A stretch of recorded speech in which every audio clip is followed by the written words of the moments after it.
Good afternoon. This is Media Center, Ukraine, Odesa. We continue our work for today. And today we are going to have the briefing, which is dedicated to the destruction of the Kakhovka hydroelectric power plant. Our current guest is Natalia Humenyuk, head of the Joint Coordination Press Center of Defense Forces of Southern Ukraine. What is the situation at the moment?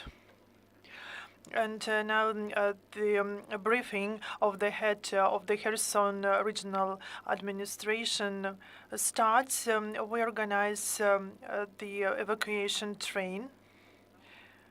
But these are signs showing that the situation is stable and controlled, and despite the fact that our enemy tries to make the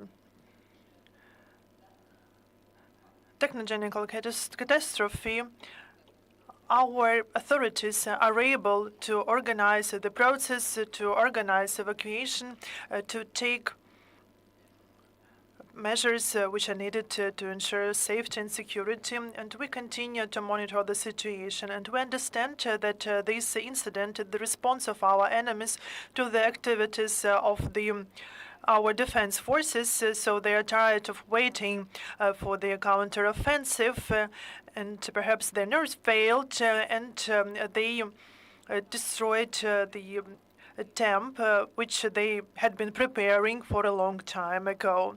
And we warned about this possibility because we saw the explosives that were brought there, and in times when the right bank was occupied, the enemy blackmailed us and hinted that it is possible for them to blow up the Kakhovka hydroelectric power plant.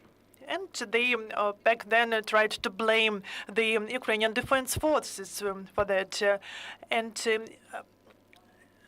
Our defense forces were always very careful not to damage the critical infrastructure, even when the occupation of the city of Kherson was carried out. I have a question from a journalist from Kherson.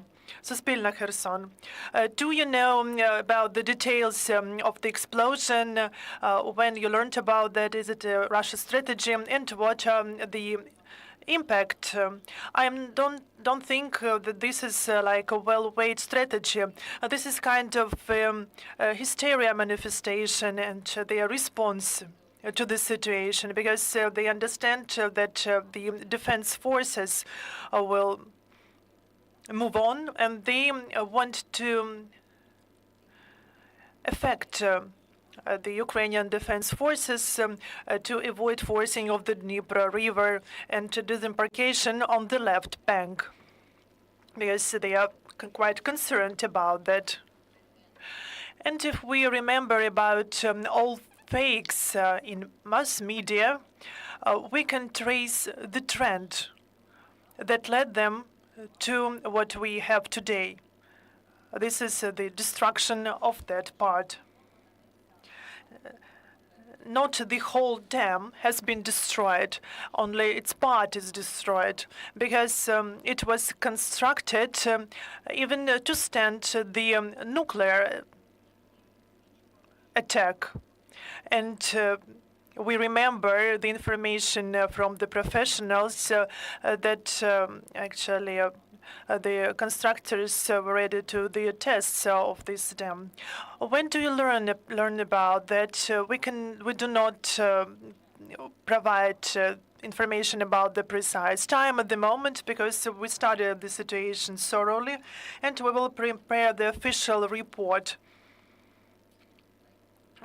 to submit it to the State Security Service of Ukraine, who has already initiated proceedings to make a legal assessment of the situation. Now I would like to give floor to our journalist. Don't forget to introduce yourself. Bogdan Makhmets, Freedom TV channel.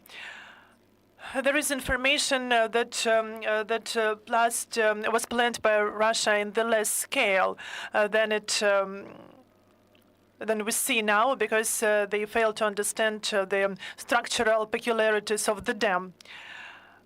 We can prove this or confirm this only after we studied the situation, but allegedly they were not able to control the power of the blast because of the flood. There were changes in the dam structure, and due to the fact that it was technologically damaged before that. And the attempts to dump water that Russians tried to do before that also affected the construction and the structure of the dam. That's why this explosion wave was perhaps even powerful than they expected. Can you speak about the impact of this event on the activities of the defense forces in this area? We are not frightened by anything. The next question, please. There are no questions from our journalists. The evacuation is ongoing, but is it plans for Odesa to accommodate people from the villages from where people will be evacuated? And as far as I understand, because of the landscape, the left bank will be damaged more if the flood continues. Is it possible for the people of settlements there to be evacuated to the territories controlled by Ukraine?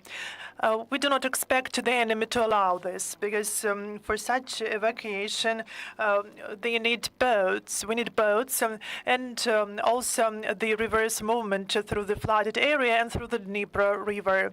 I don't think that the occupiers will allow locals to evacuate from the left bank to the right bank. That's why I do not advise to take these risks. It is better to move inland to the left bank and to be evacuated from there. The occupiers are now at a loss because they did not expect such response from the nature. And you're right that left bank is lower and it is damaged more. And the numbers which we now have about the flooded settlements are more related to the left bank. In the right bank, there are no critical conditions in those settlements where we see the increased level of water. The regional center were not damaged critically.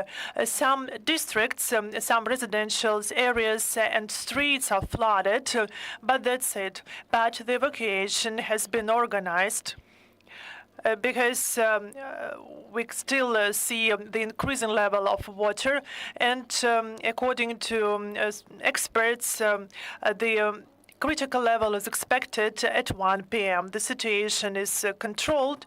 All the services are there. As for the left bank, the terrorist country, even in this case, showed itself because they actually turned on to the connection for the people from the left bank to be able to receive competent advice and to have contact with the territories controlled by Ukraine.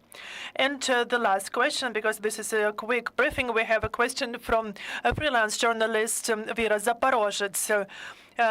Is there increase of the mine danger because of the flood? Because online mass media show the videos and pictures of the mines that were brought to the